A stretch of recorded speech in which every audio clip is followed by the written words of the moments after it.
আজি আমি পঞ্চম শ্ৰেণীৰ গণিতৰ ৩ নম্বৰ পাঠ কালি আৰু পৰিসীমা আলোচনা কৰিম। ছাত্ৰ ছাত্ৰীসকল, পাঠটোৰ আৰম্ভণিতে ক আৰু খ দুখন টেবুলৰ ছবি দেখুৱাইছে আৰু ইয়াত সুধিছে যে কোনখন টেবুলে বেছি ঠাই আগুৰি আছে। এতিয়া ক টেবুলখনত সজাই থোৱা কিতাপকেইখন গণনা কৰিলে আমি গম পাওঁ যে ইয়াত 14খন কিতাপ সজোৱা আছে। সেইদৰে খ টেবুলখনত 12খন কিতাপ সজোৱা আছে। অৰ্থাৎ ক টেবুলখনৰ কালি 14খন কিতাপৰ কালিৰ সমান আৰু খ টেবুলখনৰ কালি 12খন কিতাপৰ কালিৰ সমান। গতিকে ডাঙৰ টেবুলখন হ'ল ক।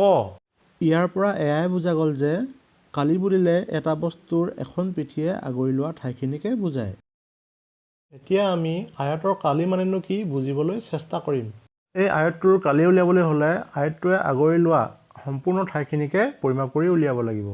তাৰ বাবে আমি প্ৰথমতে আয়তটো কিছুমান সৰু সৰু বৰ্গত ভাগ কৰি ল'ম।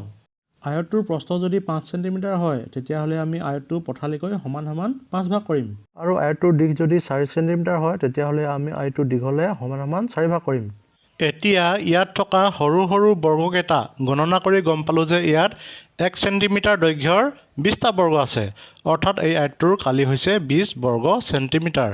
কিন্তু এই পদ্ধতিৰে সকলো সময়তে আয়তৰ কালি উলিওৱাটো সম্ভৱ নহয়। সেয়েহে আমি সকলোৱে আয়তৰ কালি নিৰ্ণয় কৰাৰ সূত্ৰটো শিকি ল'ব লাগিব। আয়তৰ কালি নিৰ্ণয় কৰাৰ সূত্ৰটো হ'ল আয়তৰ কালি সমান দিশ পূৰণ প্ৰস্থ। এতিয়া আমি এই সূত্ৰটোৰ সহায়ত আয়তৰ কালি উলিয়াবলৈ চেষ্টা কৰিম। এই আয়তটোৰ দিশ হৈছে 4 চেণ্টিমিটাৰ আৰু প্ৰস্থ হৈছে 5 চেণ্টিমিটাৰ। এতিয়া আমি আয়তৰ কালি সূত্ৰটো লিখিম আয়তৰ কালি সমান দিশ পূৰণ প্ৰস্থ। এতিয়া দীৰ্ঘৰ ঠাইত লিখিম 4 চেণ্টিমিটাৰ আৰু প্ৰস্থৰ ঠাইত লিখিম 5 চেণ্টিমিটাৰ।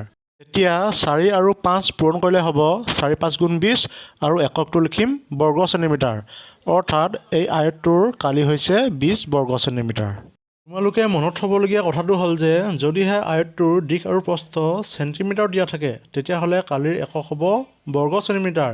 কিন্তু যদিহে আয়তটোৰ দিশ আৰু প্ৰস্থ মিটাৰত দিয়া থাকে তেতিয়াহ'লে কালিৰ একক হ'ব বৰ্গ মিটাৰ।